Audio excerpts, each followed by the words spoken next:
Well, I can't think of a better way to prove that when we go on location. That the first location we go on in 2019 is a field in Fort Edward in the middle of nowhere with a good friend of mine, the LaFond. This is Laurie LaFond, who looks cold. Are you cold? It's a little chilly with the wind. What are we doing out here? We're going to talk about the Washington County Grasslands and Friends of the IBA's grant toward the purchase of 64 acres of critical habitat. And those 64 acres that we're referring to, by the way, just happen to be the 64 acres that we're part of right here.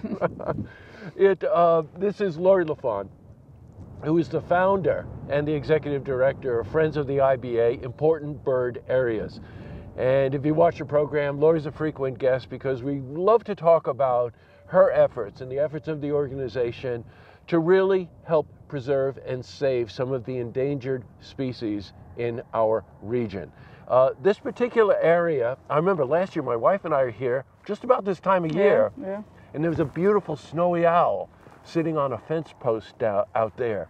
And it was just, you can't believe how remarkable it is to see these magnificent creatures in their natural habitat. So let's talk about 2018, last January to now. Was it a good year? It was a great year. A lot of the work we've been doing over the last 3 years really paid off in 2018.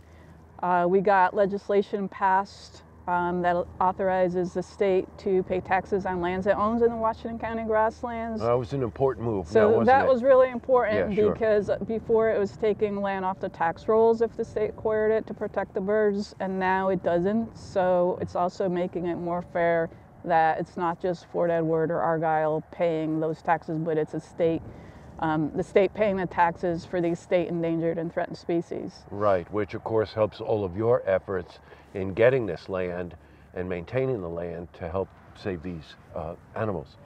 Let's talk about a couple of the species that I referred to earlier. I mentioned the snowy owl, right? I mean, that was so remarkable to see that creature. But the short-eared owl, right, is that correct? Yes. Is the one that we really do kind of have to watch out for. Yeah, the short-eared owls used to be one of our most common owls. Flocks of 40 to 50 owls were a common sight in rural areas in the winter, areas like this we used to get them.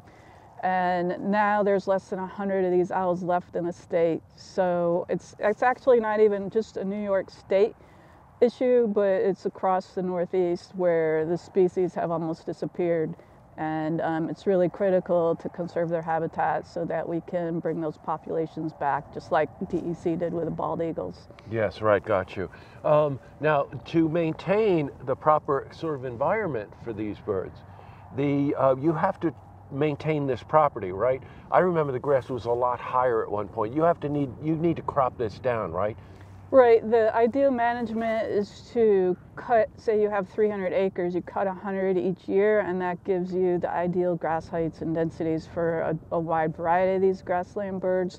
There's actually 11 species in New York State that are in danger of becoming extinct, basically, and 10 of those species are found in the Washington County Grasslands.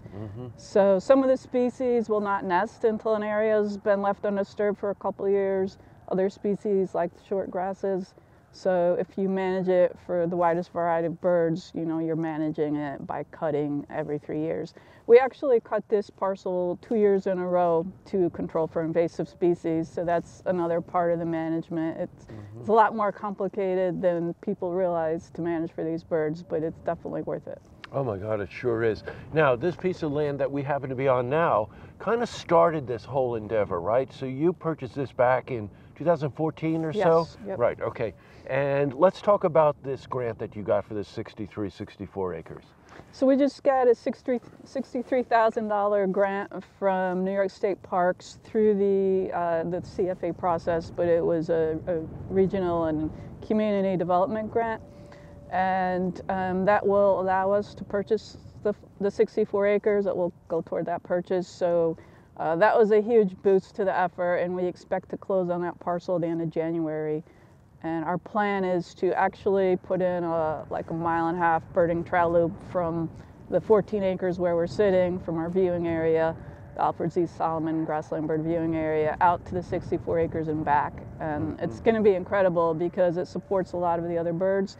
We get upland sandpipers, bobolinks, meadowlarks, northern harriers, kestrels, snowy owls. So it's pretty incredible habitat, and it's really important to allow the public to see that too. You know, with regard to that, we'll do what we call a couple of B-roll shots here, including one of Andrew, by the way. I want you to see Andrew. Well, he's sort of incognito, but we're going to show you Andrew. But we're sitting right near one of the viewing areas also that was constructed last year, correct? 2016. 2016. And this is a beautiful area. Even this morning when we were coming here to set this shot up, someone was here with a pair of binoculars to look. I mean, people really do want to see these birds and want to see them in their natural habitat. And we all really want them to be saved, right? I mean, the push to develop and develop and develop, you know, that's what you don't want here. You can take a look at the land behind us here. This is stunning country. This is why we live here, right? Yeah, it's really important to have some habitat set aside for wildlife, especially species that we're in danger of losing.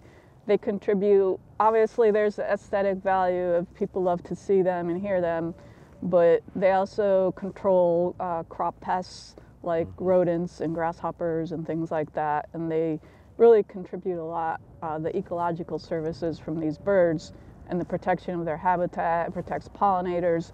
So it contributes a lot toward humans. Besides, you know, some people think it's just the people who like watching birds. Well, that's not true. It contributes to everybody. You know, I'm glad you brought that point up.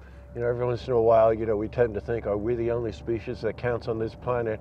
I got news for you. We play a very insignificant role when you really do come down to it. And it is that combination. You know, I've talked to a couple of farmers about what you just talked about. And it's really true. It is that, you know, it's that interaction between what we do and what these animals need in their environment and what they do that really contributes to this area. You know, it was at Washington Fairgrounds, you did that fair. It was just, that was magnificent. Oh, the Winter Raptor Fest. Yes, it was just, every year we go to this Winter Raptor Fest and you get to see close up and personal a lot of the animals that we're talking about. So you've had owls there, you've had, oh, there was a raven there that I swear to God was this big. It was just so absolutely incredible. You planning to do that again this year? Yep, May 18th and 19th, we'll have it again, our 9th annual at the Washington County Fairgrounds. We'll have pretty much every native raptor species, including some of the endangered and threatened species. And we're going to grow the wild encounter some more, so that's going to be even bigger and better than it was this year. It's going to be really cool. Well, you know, last year it was absolutely phenomenal. I really tell you to really check this out. So 2019, what do you want to do? 2019, we want to, you know, finalize the plans for the trail. I'm not sure the funding will be available to put that in until 2020. But we also want to, we're talking to landowners already about getting other parcels under contract so that we can conserve more land.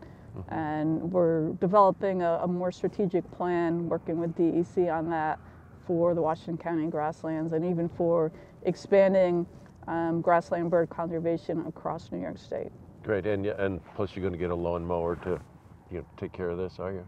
Yeah, well, this year we might leave this year because we just did 2 years in a row to control for the invasives. It helps break the cycle of some of the invasive species. Okay, Laurie, it's great to see you. Thank you for being brave enough to want to come out here and do this. This is fantastic. Thank you, Jesse. On location. Great year to come. Thanks. To see this interview again, head to our website, looktvonline.com.